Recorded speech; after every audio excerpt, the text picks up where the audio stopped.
The arrangement of the Quran is one of many reasons why Muslims believe that it could only have come from God.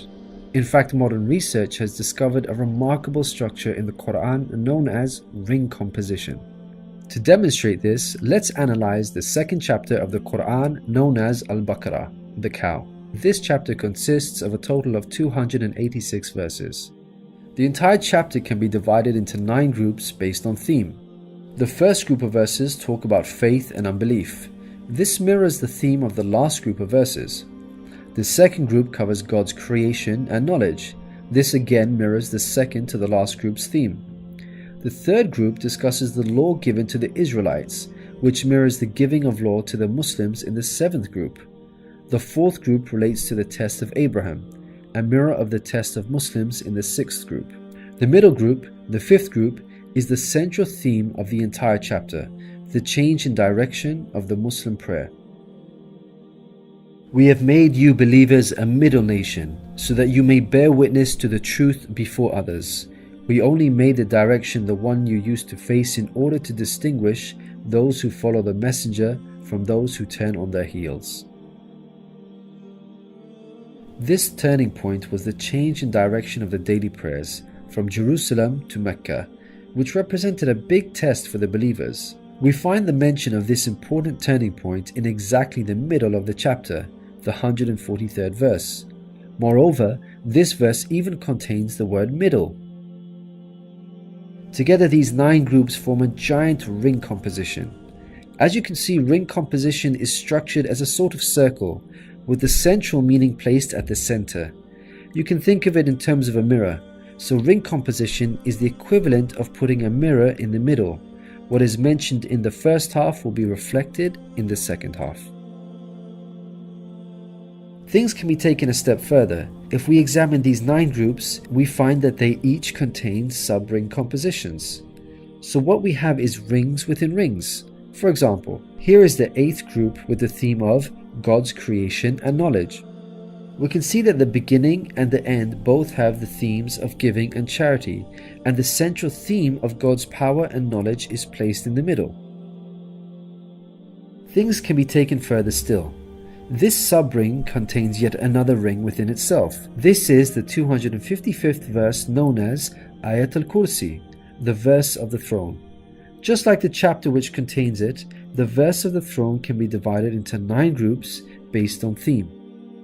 The first and 9th parts each mention God's personal names. The 2nd and 8th parts both state that God never tires.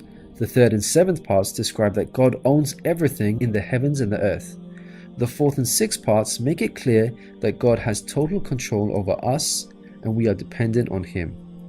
Notice that the middle of this verse mentions before and after, which could be yet another allusion to the mirroring of ring composition.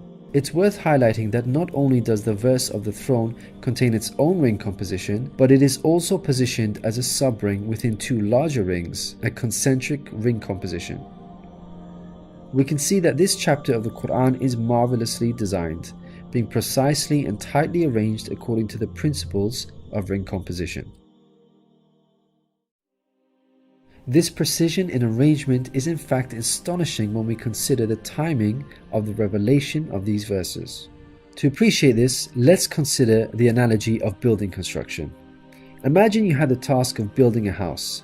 Rather than waiting until you receive all of the materials and then drawing up a carefully thought out design plan, you instead decide to proceed without complete knowledge of the constituent parts, constructing it piecemeal, adding to it bit by bit as and when you receive the individual materials. What are the chances that this approach will result in a well-constructed house? Unlike an organized approach where each part is placed in its best possible position according to a design plan, instead you have a situation where it seems each part is placed arbitrarily, depending on the order in which the parts were received. In such circumstances, you would most likely end up with a very poorly designed house, liable to collapse at any time. It is highly unlikely, perhaps even impossible, that this disorganized approach would end up with the same stunningly designed house as an organized approach. Yet this is exactly what we find with the Quran's structure. The builder in our example is the Prophet Muhammad, peace be upon him. The house that he began to build since its first verses were revealed to him is the Quran. The rooms and bricks in our construction example are its chapters and verses. He can never have a design plan in place for the Quran because the revelation of many of its verses depended on events that were out of his control, such as the social developments and challenges that he faced throughout his prophethood. For example, believers would come up to him and question him on a particular matter, or his enemies would challenge him.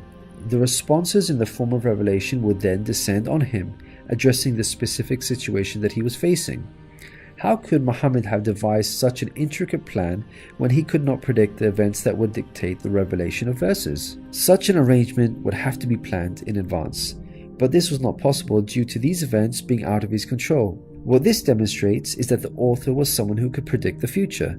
Possessing knowledge of the unseen is a quality of God, not human beings.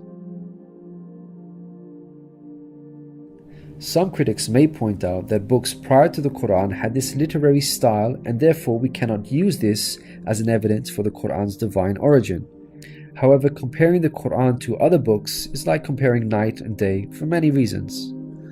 Firstly, Prophet Muhammad, peace be upon him, was not a poet, nor did he have any literary reputation. In fact, like many people at the time, he could not read or write. Secondly, most people would assume that the Quran is arranged chronologically, starting with the first revealed verse and ending with the final revealed verse. This is the order in which books are typically written, in a logical sequence starting with the beginning, then the middle, and finally the end. But the way the Quran was composed is unlike any other book. Al-Baqarah, the chapter of the Quran that we have covered, was not revealed starting with verse 1, followed by verse 2, then 3, and so on. Rather, its verses were revealed out of sequence over a span of many years and interspaced with the revelation of verses from other chapters. The Quran's unusual manner of revelation makes implementing ring composition much more difficult than conventional books. Thirdly, conventional books follow an editorial process by undergoing multiple stages of editing, which allows the author to gradually refine the text over time. However, the Quran did not undergo an editorial process. Prophet Muhammad, peace be upon him, would place the verses in their positions as soon as they were revealed to him. With each new verse, he would not go off and review what had been previously revealed to see where he can position them in order to maintain a ring structure.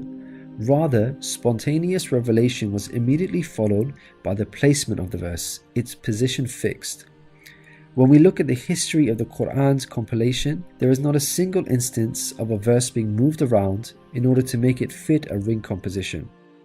Fourthly, achieving ring composition in conventional books is much more feasible as the author has complete control over the content, allowing them to plan their structure ahead of time. As we've already seen with the Quran, its content was circumstantial as it was tied to events that were out of the control of the Prophet Muhammad, peace be upon him, and therefore he could not plan a structure ahead of time. Fifthly, the Quran was first revealed as an oral recitation, not in written format.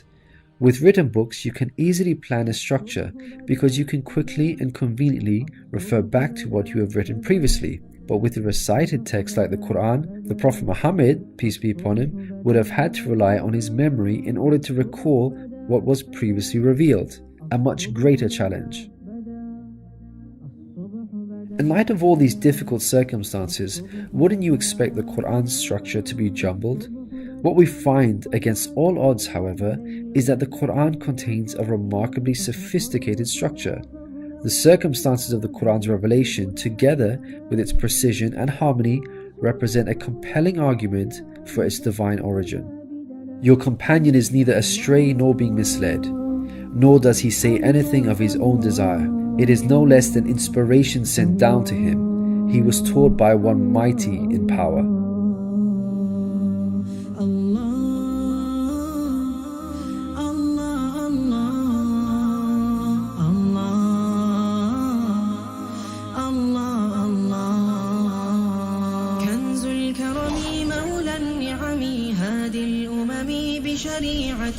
كنز الكرم مولى النعم هادي الأمم بشريعته الله الله الله